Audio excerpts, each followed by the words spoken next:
community meeting to discuss this issue. There's also agreement on what the equipment work, which is at least that's good. We can make. It's too late, so we're agreeing on that. So we'll move forward to try to figure out a time on the calendar. A couple of questions were raised. One had to do with the little white piece of paper that Mr. Penna may have. We have a request to get those from the meeting sometime back. Discussion, not naming names, come up with different pieces and elements. One had to do with the school board meetings here are not recorded, although our minutes are based on meeting law.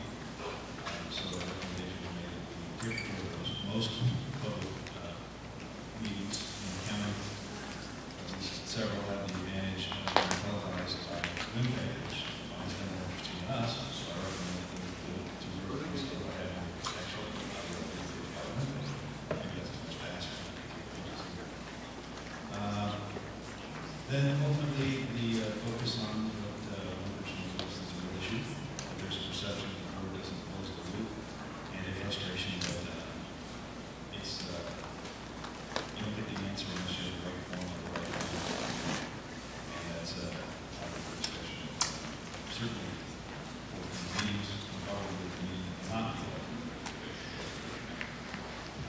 Overall discussion really was centered on some of the frustrations related to the letters that come forward.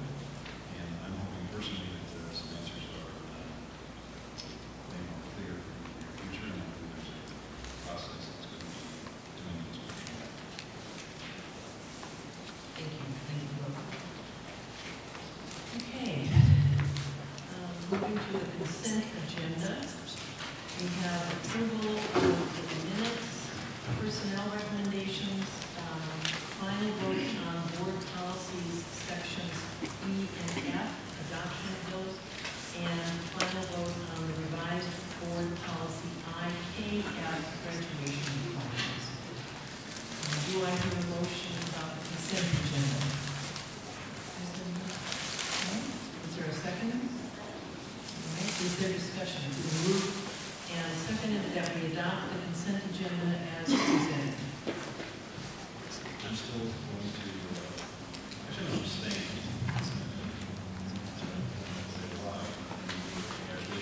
One of the things that we actually do here today, we talk about is the systemic power that school has to do with things such as water down graduation programs.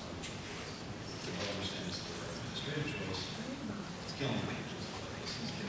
I know you share the same views. Could I just ask that Mr. Evans speak up? I will abstain that. Thank you. Because again, we're speaking for your good. Thank you. I'm not sure it's your fault, because all of you guys are really, really difficult to hear tonight. It seems exceptionally difficult to hear tonight. Well, we'll just all sit, is that any better? That's better. Okay, everybody, mouth right on top of the microphone. Special Thank you. request. You're not going to do that. Well, thank you. Okay, any other discussion on approval of the consent agenda? If not, all those in favor, please signify by raising your right hand. Opposed? Abstain? Mr. Evans, thank you. The motion passes. Okay, our business agenda, we have a Zone 5 position for the Budget Committee, and Dr. Hunter, do you want to talk about that? I have a simple review of what's in your packet. We do have one letter, and that letter is from Zone 5. That applicant is Steve Milligan. We have a suggested motion to approve. There did not show up a second letter for Zone 3. We had a call of interest, but we did not receive a letter for Zone 3. And if that person had submitted it, it would have been an out of Zone 3 interest, but the board doesn't have the ability to believe there's no ins or outs. So they're only from the time of this. Okay. A motion? Okay, seconded. Thank you, Mary. All right, so it's been moved and seconded that we appoint Mr. Steve Milligan to the Zone 5 Budget Committee position. Any discussion? Questions? Mr. Milligan, would you stand up and say, he's here? Thank you very much.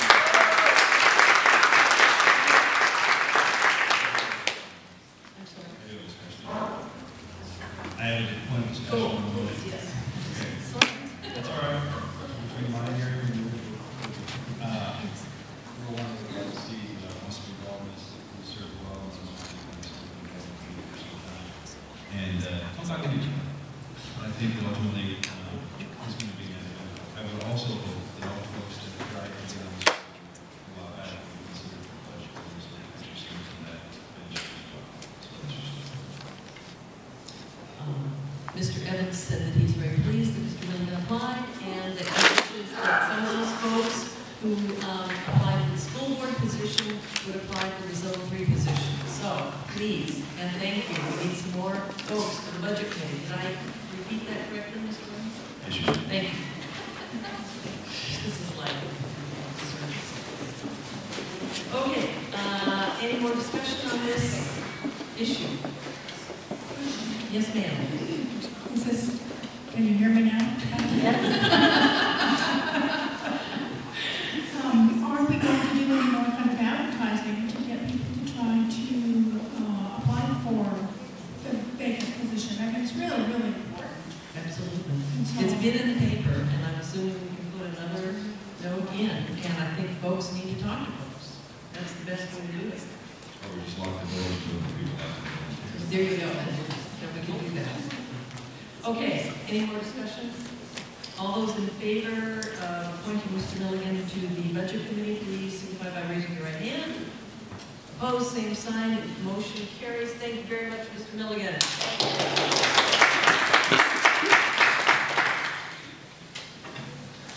Okay, Mr. Vedder.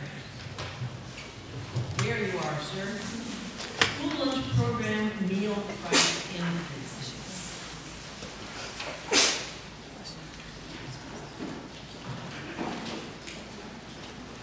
All right, I'll try to speak up as loud so everyone can hear. Can you guys hear me fine? Yeah. Okay, first of all, I come out price increase, which I don't really want to do. Unfortunately, there is the Healthy, Hungry, Free Kids Act of 2010, which was going on where they want to ban peas, green peas, because they say they're bad for you.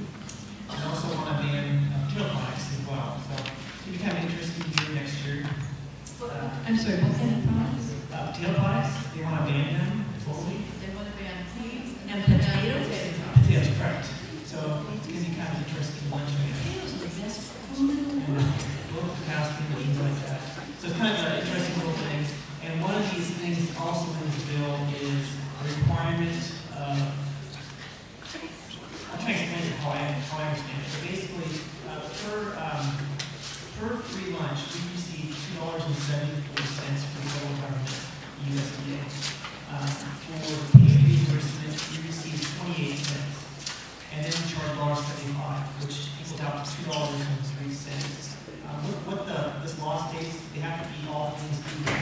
So if I'm receiving $2.74 in free reimbursement, I need to make the paid equal to that as well. Well, that's a 71-cent shortage right now, which there's no way I'm going to raise my price to 71 cents. It allowed us to do this in 3 years to get to that level. Unfortunately, every year also, the USDA changes the free reimbursement every year. So potentially, we could be looking at a price change basically every year, which is, again, not what I really want to do, but is a requirement. And so what I'm proposing is to change our price, which is currently $1.75 in Central School District, to $2 for the elementary school. And then for the secondary programs, which is college and Central High School, $2.25. I did check kind of what the community's doing. Right now in Albany, and we'll try to find other school districts. For next year, Albany will be charging $2.05 for elementary food, and then $2.50 for secondary. So we're still way down there, and again, I don't want to go that huge of an increase. All of us here and our households are being nickel dime to death with our gas prices and food prices and things like that. Unfortunately, look at the same thing in food service. Currently, I'm paying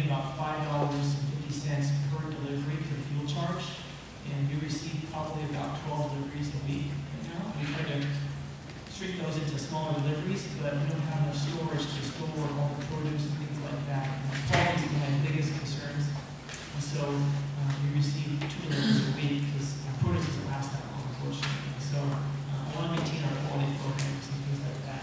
As well as we I feel that's what actually puts us ahead of a lot of other school districts and things like that. So my proposal to you is to have a quarter increase to $2 for elementary, $2.25 for secondary programs. Any questions about that? Yes. I'd like to make a motion so we can discuss it, but I have a couple questions. Okay. Go ahead with the motion. I'm in for several increase that you stated, that you specified. And moved and seconded. So, questions for discussion? First, appraisal program. There's no one in the districts, I've actually praised you to a lot of different people in the state as far as what you're doing. Because especially in this type of recession, in this type of economy, for some folks especially, the meals you provide are the only meals they get. So in that particular context, what are the numbers right now, ballpark, for government assisted breakfast, lunch, and business meals? What percentage of the district right now is government assisted?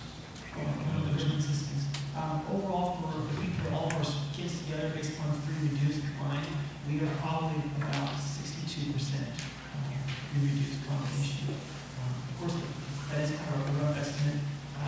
We continue to see an increase of large influx of applications coming in, even right now, with 2 months of school.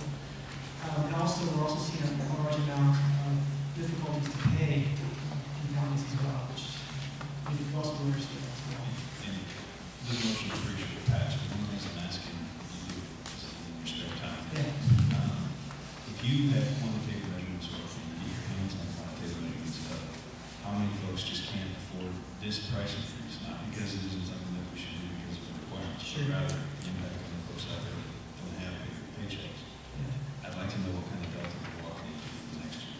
Yeah, and I'll probably answer that question more definitely. We're starting in September to see the price change and see what the action is with that. This won't be effective until July, and so it'll be kind of a sign. I'm kind of glad we're doing this now. Can't get really prepared for it, but I'm hoping we won't see a difference.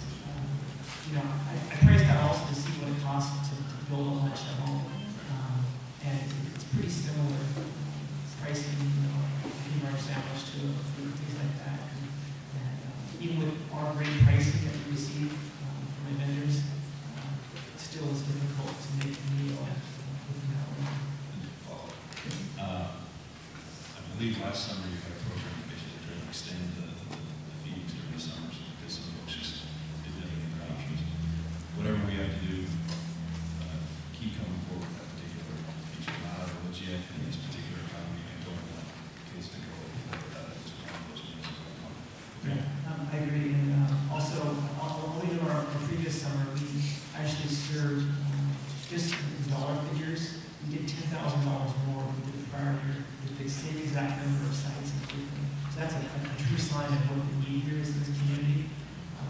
And I'm definitely also on board with trying to make a difference in this community. In fact, I've challenged my team and also our team here as well to be creative with whatever need that they see in the community, from the churches, from anything where there's children present. If we can do something where it makes a difference in this community, it's not only going to benefit the food service program, it's going to benefit our community as well, which is another one of our priorities. More proud of what you're doing. Thank you very much.